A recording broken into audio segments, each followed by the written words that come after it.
तौर से अल्पसंख्यक समाज में आप तो जानते हैं, इल्म को बढ़ाने की जो सलाहियत या जो सलीका इस हुकूमत ने दिखाया है, आज तक तो कभी नहीं दिखा, आज तक तो कभी था नहीं।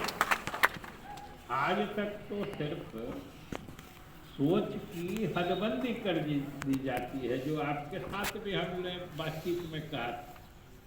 हम इनके अखबार के दफ्तर में भी गए, पिंडार अखबार के दफ्तर में इनके पूरे जितने एडिटर्स हैं, प्रोमोटर्स हैं, जो रिपोर्टर्स थे, सबके साथ बैठ के हमने घंटों बात की और हमने यही कहा कि जैसे लगता है कि अल्पसंख्यकों को इस सूबे में या इस मुल्क में सिर्फ सुरक्षित यानी महफूज हिफाजत से रहने के अलावा कुछ भी उनको सोचने का अधिकार नहीं। अरे भाई, कोई कौम तरक्की तब करता है जब वो पढ़ता है, लिखता है, इल्म हासिल करता है, पढ़ाई लिखाई में आगे बढ़ता है। सिर्फ आपकी सोच की सीमा तय कर दी जाए कि तुम बस सुरक्षित रहोगे, इससे बेसी तुम कुछ सोच नहीं सकते। और आज तक माहौल कुछ इसी किस्म का बनाया जाता है कि अल्पसंख्यक हैं, हम आपके लिए जान कुर्बान कर देंगे, मैंने आपको पढ़ने लिखने नहीं देंगे, लेकिन आपके लिए हम जान देंगे। अरे भाई, आप पढ़ लिख लोगे, आपके जान को कोई छूने की हिम्मत जरूरत नहीं करेगा, आप पढ़ लिख के आगे निकल जाए। लेकिन आज सियासत में जानबूझकर ऐसा गफलत बनाया जाता है कि लोग सही चीज अपनी भलाई ही सही ढंग से नहीं समझते और इसी गफलत का लोग नाजायज फायदा उठाते हैं। तो हम लोग तो हमेशा यही चाहते हैं कि असलियत के लोगों को भी इन अपने असली हसबसा लोगों की पहचान करनी चाहिए कि आपके लिए दरअसल मतलब जो फलाही मंसूबों को अंजाम देने वाला कौन, फलाहो बहबूद की सूरत बनाने वाला कौन, वो तो देखिए कि केवल भावनात्मक शोषण के लिए अपने को खुले थी से हवाले चढ़ा देते हैं, तो उससे तो गलत लोगों को तरजीह मिल जाती है और गलत सियासत पनप जाती है। इसलिए हम लोग तो शुरू से कहते रहे और मुझे पूरी खुशी है। और आज अभी जो कुशेश्वर स्थान का और तारापुर का जो नतीजे आए हैं रेहान साहब, अभी मेरे मोबाइल में वहीं से वहाँ के चुनाव अभियान में मैं गया था, तो वहाँ के कई गांव जो वहाँ के अफजला है, बेक है, क्या क्या 4-5 बल्हा है, 5-7 गांव में मैं गया था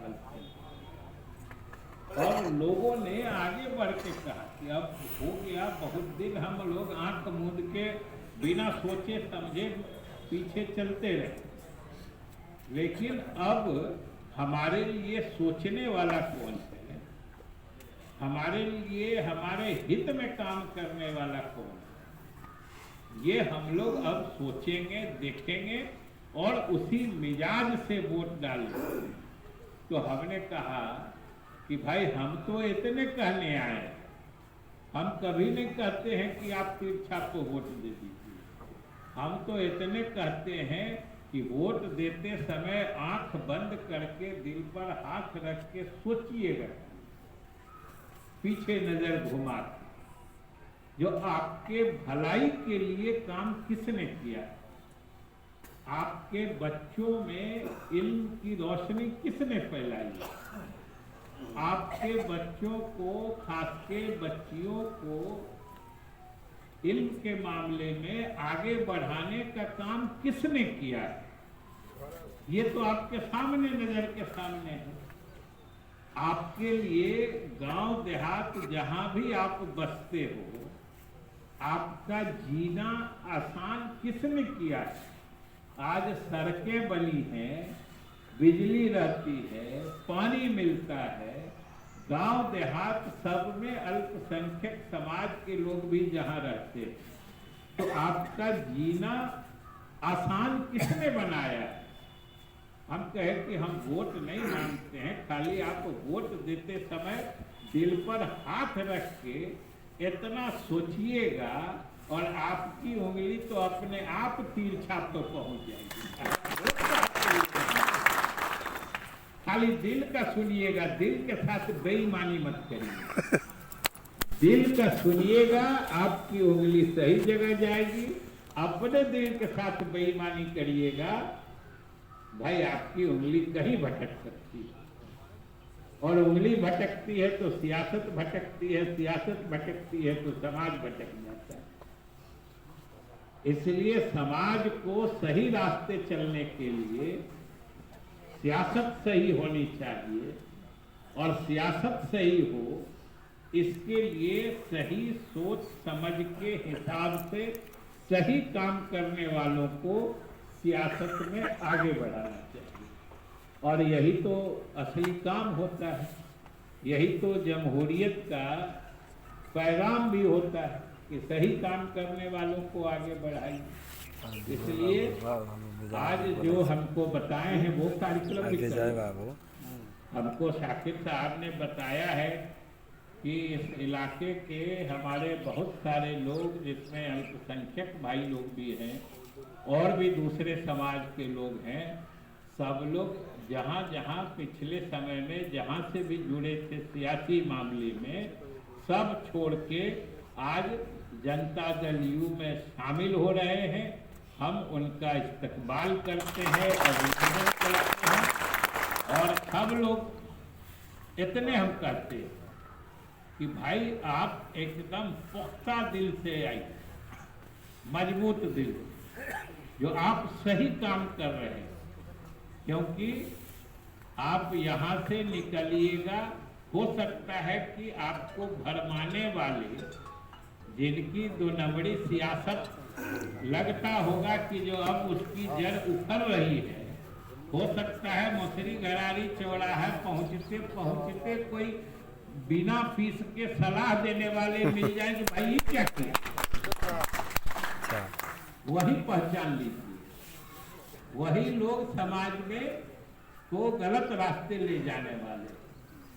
हम लोग तो कहते हैं कि मुसरिये घरारी चौक पर कोई बात कर ली, या अक़लियत समाज के लिए किस हुकूमत ने क्या क्या किया, कोई बीच चौराहे पर बात कर, अब मुसरी घरारी के लोग फैसला कर कि भाई जिसने अक़लियत के लिए अच्छा काम किया है उसकी मदद होनी चाहिए। तो हम लोग तो कहीं पीछे नहीं हटते हैं। इसलिए सब लोगों को बहुत ही पुख्ता दिल से ये सोच के कि हम बहुत सही निर्णय ले रहे हैं, और आपको खुद महसूस हो कि हम लोग तो देखे हैं, आप यहाँ से पटने जाने वाले सड़क का याद करिए ना, बिजली की क्या हालत। इस सरायरंजन में हम देखे हुए हैं, बेसी नहीं 10 साल पहले तक, जो लोग मोबाइल भी चार्ज कराने के लिए जनरेटर की दुकान पर जाते थे रेहान साहब, और ज्यादा भीड़ लग जाती थी तो जनरेटर वाला कहता था शाम को आइए रख दीजिए, 5 रुपया दे दीजिए, सुबह आके मोबाइल ले लीजिए। सही बात। ये हालत इसी मुसरी घरारी, सरायरंजन और समस्तीपुर पूरा बिहार के लोगों ने। अब क्या कहने की जरूरत है कि आपकी जिंदगी कितनी आसान हो गई। आप जहां हैं वही आपकी जिंदगी आसान हो गई। कितनी बड़ी चीज है। कोई समझिए कौन शरीर ऐसा होगा जिसके अंदर ऐसा दिल होगा जिसको ये महसूस नहीं होगा। ये हम जहां हैं वही आपका जीना आसान हो, आपका रहना आसान हो, आपका सांस लेना आसान हो। इससे ज्यादा और हुकूमत से चाहिए क्या? और बताइए, जिस हुकूमत ने घर बैठे आपको ये सारी चीजें मुहैया करा दी, क्या वो आपके समर्थन का हकदार नहीं है? क्या वो उसकी आप हिमायत नहीं करें तो किसकी हिमायत करें? जब आप जनरेटर से मोबाइल चार्ज कराने जाते थे उसकी हिमायत करना चाहते? जरा सोचिए, अपने दिल से पूछिएगा। आप कहीं दिल आपको कचोट के कहे कि भाई हमको 15-20 साल वाले पहले जमाने में नहीं ले चलो, हम नहीं जाना चाहते, कभी नहीं जाना चाहते। इसलिए जिन लोगों ने फैसला लिया है हम उनका स्वागत करते हैं, उनको बधाई देते हैं, उनको धन्यवाद देते हैं कि आपने बहुत फैसला लिया है। और अब धीरे धीरे माहौल बदल रहा है, लोग बदल रहे हैं, लोग असलियत से वाकिफ हो रहे हैं और हकीकत की बात समझ के अपना हक में फैसला ले रहे हैं और वो स्वाभाविक रूप से इस सरकार के हिमायती बनते जा रहे हैं। यही माहौल बिहार में बन रहा है।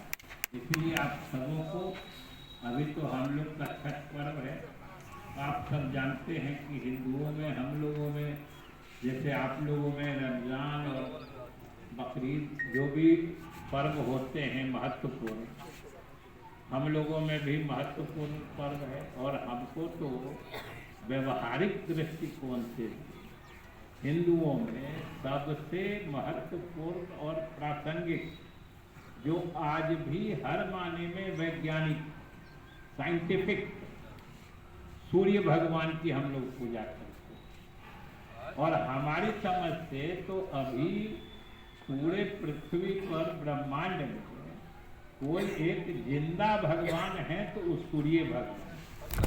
और ये कहते हैं कि अगर एक दिन नजर नहीं आए, 2 दिन नजर नहीं आए, 2 दिन लगातार सूरज नहीं दिखे, समझ लीजिए पृथ्वी पर जीना कितना मुश्किल हो जाएगा।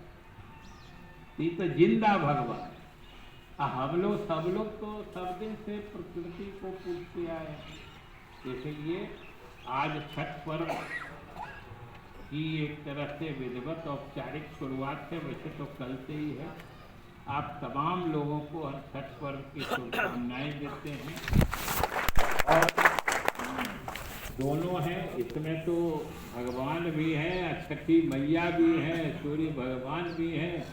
हम दोनों से प्रार्थना करते हैं कि पूरे इलाके का, इस पूरे सूबे का पूरा जिंदगी सुखमय हो, सब लोग तरक्की के रास्ते पर एक साथ सभी जात धर्म के लोग मिलकर खुशहाली के रास्ते चले, यही भगवान से हमारी प्रार्थना है। और अंत में फिर से शाकिर जी को धन्यवाद, जो उन्होंने इस कार्यक्रम का आयोजन किया। रेहान साहब को भी बुला लिया, इसके लिए भी विशेष धन्यवाद इनको, जिनसे यही मुलाकात हो गई। और मुश्ताक जी की आवाज़ के तो हम सब कायल हैं ही, और आज उनको भी भरोसा दिला देते हैं कि हम लोग कायल बने रहे। बहुत बहुत धन्यवाद।